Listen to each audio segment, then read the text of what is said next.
আউযুবিল্লাহি মিনাশ শাইতানির রাজিম। বিসমিল্লাহির রহমানির রহিম। আমি advocate S Al Amin, supreme court of Bangladesh, high court division. আজকের আলোচনার বিষয় বেনামি দলিল।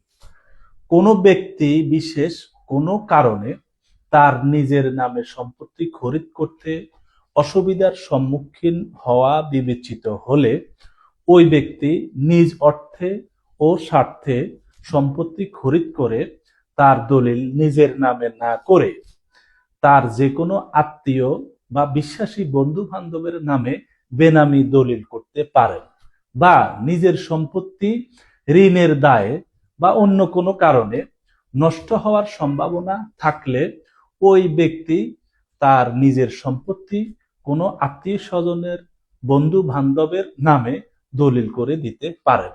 সেই দলিল অবশ্যই সাবকবলার ক্ষেত্রে বিশেষ দানপত্র দলিল হবে। ধন্যবাদ।